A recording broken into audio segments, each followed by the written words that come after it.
अपने आंवला कृषि फार्म में इन्होंने गणपत जी ने अपनी खातेदारी की जमीन में से रास्ता छोड़ रखा है। 22 फुट रास्ता छोड़ रखा है मैंने खातेदारी की जमीन में से। मेरी खुद की खातेदारी जमीन है, गणपत राम रोची का नाम से खातेदारी है। और ये रास्ता बिल्कुल कटा हुआ नहीं है। और भूमि कचरा नंबर 2322, 23, 24, 25 है। अच्छा। इसमें मेरा 1/4 हिस्सा है। मैं मेरे हिस्से के में से हाँ। ये रास्ता दिया है। अच्छा। भाई कोई भी आंवला फारे में गाड़ी लेके आवे, ट्रक लेके आवे, हाँ। काल ने लोडिंग करे तो हाँ। कोई परेशानी भाई उनको लोगों को नहीं हुए। बिल्कुल बिल्कुल। और ये आपकी रास्ता मैंने मेरे 22 फुट दिया है। खुद की ज़मीन में से, खातेदारी की ज़मीन में से आपने ये रास्ता आम जन के लिए छोड़ रखा है। हाँ, जो भी कोई गाड़ी वगैरह लेकर आए कोई परेशानी ना हो। ताकि आप कोई परेशानी न हो। सरकार से कुछ अनुरोध करना चाहते हैं इस मामले में? तो मैं कटाने के लिए तैयार हूँ। आप बोल रहे हो, कहने का मतलब कि सरकार अगर सहयोग करे तो आप ये रास्ता सरकार को देने के लिए तैयार है, कटवाने के लिए तैयार हो। और ये रास्ता कट के एक अच्छी सड़क बन जाए तो आपको कोई दिक्कत नहीं होगी। हाँ। इससे कि ये आंवला फार्म में ये रास्ता कट जाए ना। हाँ हाँ। तो सब भाई लोग आवे। हाँ। तो उसको सब कोई रात को भी आ सकते हैं। मैं उसका मान सम्मान करूँगा। बिल्कुल। और ये रोड रास्ता है वो 22 फुट मैंने मेरी खातेदारी की जमीन में छोड़ा है। बिल्कुल। ये दक्षिण की ओर दूसरे की खातेदारी है। इनकी खातेदारी में 1 इंच भी नहीं है ये रास्ता, मतलब मेरी खातेदारी में है ये। सारा का सारा रास्ता आप ही की खातेदारी में है और आप ही इसको देने के लिए तैयार हो। हाँ, मैं मेरी खातेदारी के अंदर देना चाहता हूँ और कटवाना चाहता हूँ इस रास्ते को। कटवाना चाहते हो। अगर रोड आगे जाके गिरे कोई, ये खाटू श्याम जी नज़दीक पड़ती है, वो जयपुर जिला आ गया, ये सीकर जिला आ गया। ये यहाँ जयपुर और सीकर जिले का बॉर्डर पर है। तो वहाँ डामर रोड पड़ गई। अच्छा। मैं इसको इस वजह वो झोपड़ी सी दिख रही है, वो डामर रोड पड़ गई। यहाँ से थोड़ा दूर है, आधा किलोमीटर के तकरीबन। बगड़ी नांगल से आती है वो रोड। बगड़ी नांगल से आने वाली रोड के बारे में ये बता रहे हैं कि बगड़ी नांगल से वो रोड आ रही है। अच्छा। तो मैं इसको मेरी ज़मीन में भूमि में से ये 22 फुट रास्ता काटने में मैं बहुत इच्छा हूँ। हाँ। सबको धन्यवाद कि मैंने मेरे को 22 फुट रास्ता छोड़ के मेरी खातिरदारी ज़मीन में दे रहा हूँ। आम कोई भी व्यक्ति दुख न पाए, दो साधन बराबर चल जाए। इतनी बड़ी रोड बन जाएगी आराम से कि भाई 22 फुट का रास्ता ये दे रहे हैं और ये कटवाना भी चाहते हैं। और अगर बड़ी रोड बने तो भी इनको कोई आपत्ति नहीं है। अगर 4 लाइन भी बनाए सरकार तो इनको कोई दिक्कत नहीं है। कोई दिक्कत नहीं है। चाहे जितनी ज़मीन ले लो, ज़मीन में दूंगा, लेकिन रोड बनाओ। रोड बनाने चाहिए। बिल्कुल। आगे तक आप दिखा सकते हो कि आपका ये कहाँ तक है आपका फार्म हाउस। गणपत जी, वैसे कितनी बीघा में आपने ये जो पेड़ लगा रखे हैं, ये कितने? 4 हेक्टेयर के अंदर है। 4 हेक्टेयर के अंदर लगाए हुए। 4 हेक्टेयर के अंदर लगा रखे हैं पेड़। सिर्फ आंवले के हैं सारे पेड़ या फिर कुछ और भी हैं? आंवले भी हैं, कटेल भी हैं। अच्छा। कटेल का पेड़ है 70। हाँ। 70 तो कटेल का पेड़ है। हाँ। और आंवला है, अमरूद है, चीकू है। अमरूद, चीकू, आंवला और कटहल।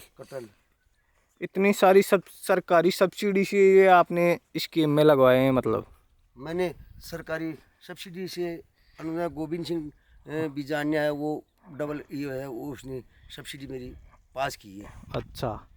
सरकार द्वारा अनुदानित ये नर्सरी आपने लगा रखी और ये फार्म आप लगा रखे। ये रास्ता है।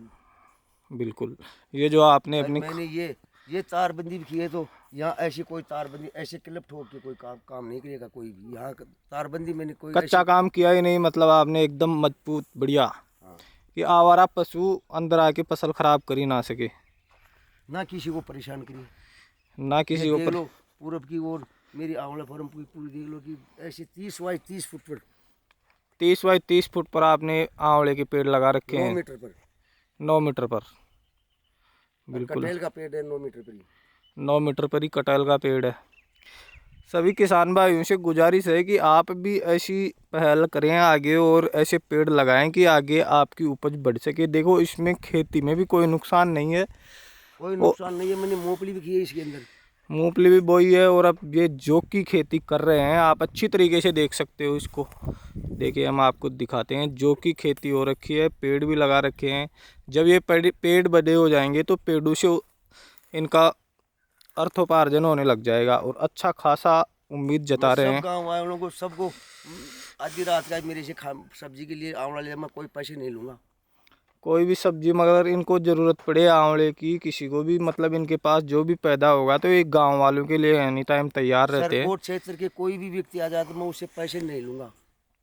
ये आप घोषणा कर रहे हो जी सर, गोट क्षेत्र का कोई भी व्यक्ति आ जाए आपके पास, चाहे कोई जनजाति हो, अनुसूचित जाति, कोई भी मेरे भाई बहन है, हाँ। मैं उससे कोई पैसे नहीं लूंगा।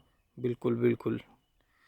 चलो डेली लेके जाओ, चाहे डेली लेके जाओ और कितना लेके जाओ, जितनी कोई मतलब आप बेचने के लिए तो दूंगा नहीं पैसे, लेकिन सब्जी बनाने के लिए किला 2 किला 3 किला खाने के लिए, सब्जी बनाने के लिए चाहे मैं जितना कोई ले जाओ। पैसे नहीं लूंगा। और बिल्कुल। उसको घराने पर चाय पानी पाऊंगा, स्वागत करूंगा और समझाओगी किसानों को कि भाई ऐसे आप काम करो। ऐसे मैंने 3-3 फुट खाड़ा खोद के हाँ मशीन से खाड़ा को फिर मेरे को मींगने का गोबर इसको आती है वो दवाई उसमें घेर के फिर मैंने बुला के फिर मैंने इसमें चुबा है।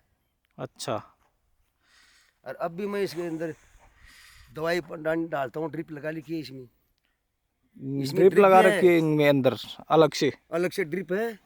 और ड्रिप से ही पानी पीते हैं सब। ये ड्रिप से ही पानी पीते हैं। बिल्कुल। अब आपके और दिखाता हूँ आगे रास्ता, ये भी मेरी है 22 फुट। ये भी आपने अपनी खातेदारी में कितना लंबा है आप बता सकते हो कि ये रास्ता आपने जो कितना लंबा दे रखा है? ये 2700 फीट है।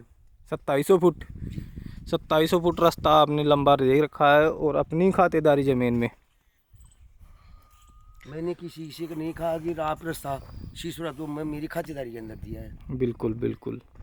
ऐसे किसान भाई बहुत कम देखने को मिलते हैं। राजस्थान के अंदर किसान भाई आपस में लड़ते हैं कि भाई आधा रास्ता तुम दोगे, आधा रास्ता हम देंगे। मैं नहीं दिया, मैं मेरी खातेदारी के अंदर से मेरे रास्ता दिया है मैंने। आपने अपनी खातेदारी से इतना रास्ता दे रखा है, बहुत बहुत आभार आपका गणपत जी। ऐसे इंसान हमें भी देखने को नहीं मिलते हैं रोज़ रोज़। मैं देश की सेवा के लिए, जनता की सेवा के लिए रास्ता किया है। कोई रास्ता से लड़ता है, मैंने मेरे जमीन की खातेदारी के अंदर 2-3 साधन ले सकते हैं, 7 प्रॉपर में 3 साधन। जी बिल्कुल। 23 फुट 22 फुट रास्ता है। ये देख लो आप, ये ऐसे मैंने कैसे सपोर्ट ये की, कितनी मजबूती की है, कितनी मजबूती से इन्होंने कैंची लगा के रखी है कि जैसे कॉर्नर पे जो पिलर लगा रखा है, तो मतलब होता क्या है कि जैसे नॉर्मली लगाते हैं तो ये पिलर अंदर की ओर झुक जाता है और इतना मजबूती से नहीं रहता है, लेकिन जो गणपत जी ने ये कर रखा है वो किसान भाइयों के लिए बहुत ही मजबूत और देखने लायक चीज़ है। आप आ गया हो फिर और दिखाते हैं। बिल्कुल। अरे मैंने डिगी मालपुरा से ये पोल मंगाए थे, यहाँ ट्रस्ट के नहीं है, बनास के पेड़ है ये।